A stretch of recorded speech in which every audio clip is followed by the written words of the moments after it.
Well, it is day 9 and it is a gorgeous day here in Georgia. Today I'm going to talk a little bit about my music background because it's one of the earliest things that I can remember from my childhood. And it probably told my parents something about me very early in life. I was about 5 when I was riding in the car with my mom one day, and she said, I want you to start taking music lessons. Do you want to take piano or accordion? And I remember thinking, every kid I know takes piano, so I'll take accordion.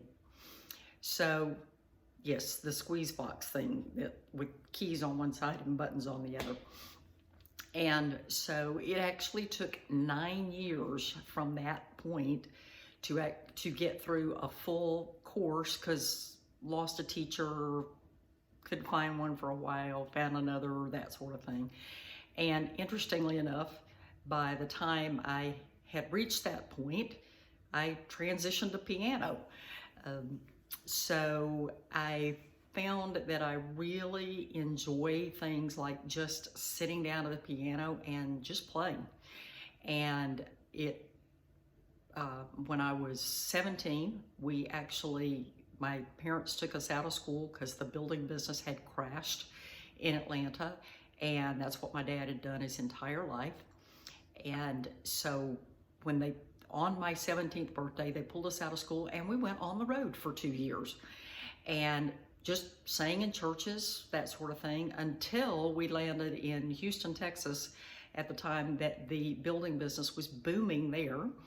And so my 4 younger siblings and I helped my dad frame 60 plus houses in 8 months, and we were his crew. So anytime another crew came into a subdivision, or when we would go into a subdivision and there was a crew there, they would typically just stop and look and laugh, because here were 4 girls and a boy and my dad.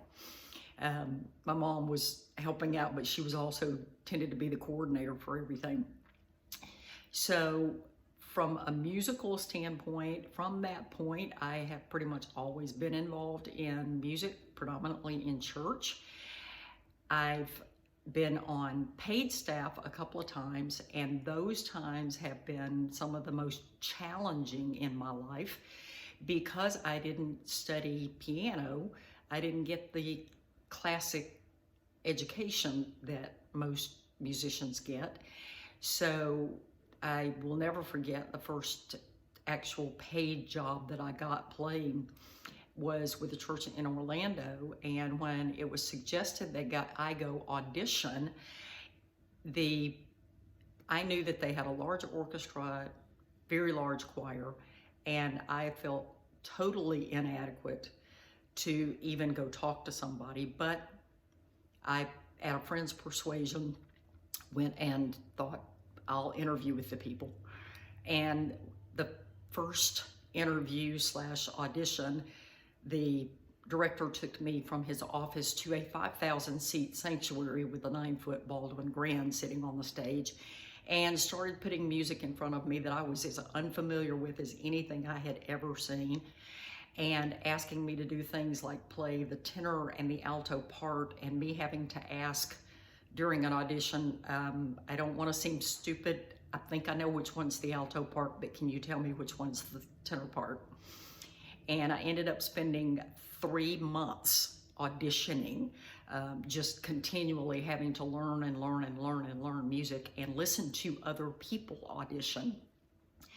And at the end of that 3 months, when my sort of interim period was up, I remember the director asking me one day, after I had listened to yet another musician sit down and outplay me with one hand tied behind his back, why should I hire you?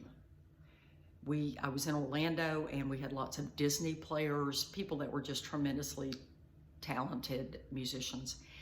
And the only thing I knew to respond was, I can learn to do what he does. He can't learn what I have. And the director didn't quite understand what I said and asked me to repeat it. And I said, I can learn to do what he does, but he can't learn what I have. I can learn the technical aspects, but what I had was anointing from a spiritual perspective. It was the ability to be intuitive, to understand where things needed to go in a way that that the director was not accustomed to, but he learned over the next 6 years that I worked with him.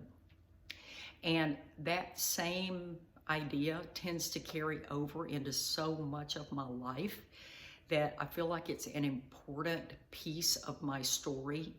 It is that idea of being able to be very fluid and kind of go with whatever needs to happen in a particular situation, to not be so stuck in things the way they are or trying to put things in a box.